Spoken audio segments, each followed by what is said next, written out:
As a rideshare driver, we never want to encourage other drivers to do the wrong thing, but damn do we sometimes understand why they may do it. What up, folks? Once again, it is your boy Tim with another ride-sharing video. Las Vegas, Sin City in the news. Apparently, they're dealing with an influx of quote-unquote illegal operators. What the hell is an illegal operator? Drivers who offer rides for cash only without following the regulations set by the state. Obviously, insurance may be an issue. Hell, you could end up being a victim of human trafficking, whatever the hell may be. But nevertheless, you're talking about drivers that are doing cash only rides, no permit, no regulations. They're not doing it under any type of guise or permission from the state. So essentially taking your own car and telling somebody, I'll take you from point A to point B if you give me some money. Now, obviously, the state regulators of Nevada are not happy with this. They don't get to tax it. They don't get to regulate it. They don't get to put their hands in the cookie jar. So if you're doing this as a rideshare driver in any of America's tourism areas, you're essentially breaking the law.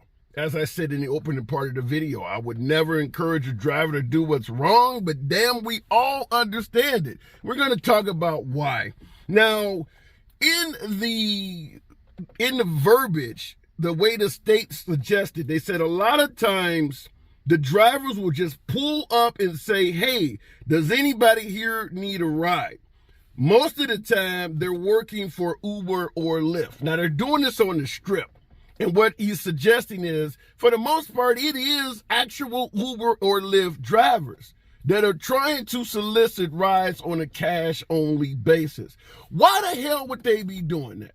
If your child is knocking on my door asking for food, it's because your ass ain't feeding them right. That is why they're doing this. Even though they're actual Uber or Lyft drivers, they're soliciting cash-only trips because Uber and Lyft is not properly feeding the drivers. As I say in many of my videos, many passengers do not realize Uber and Lyft can take as much as 80% of the damn fare. So that is why drivers are willing to circumvent the law to try to make a decent living. Just realize what you pay, talking to the passengers. Realize what you pay for a trip and imagine 80% of that going to the actual corporate offices of Uber or Lyft, only 20% to the driver. Should become fairly clear why some drivers might do some shit like this. Now, continuing on, they give the advice that many of us would expect them to give. The biggest method to avoid falling victim to these drivers is to stay on the rideshare app. He urges passengers only to get in cars that were first confirmed through Uber or Lyft virtually. Now, that's a smart play. If you want to, make sure you're safe, to make sure the car has an Uber or Lyft sticker on it if that's required, or you see through the app you got some type of recourse in regards to who the driver actually is. You can tell his name, license plate number, and things like that. But I'm going to tell the passengers, even under that situation, once you confirm that it's Uber or Lyft, do the driver a solid. Either give him a decent tip or cancel the trip and do that shit in cash.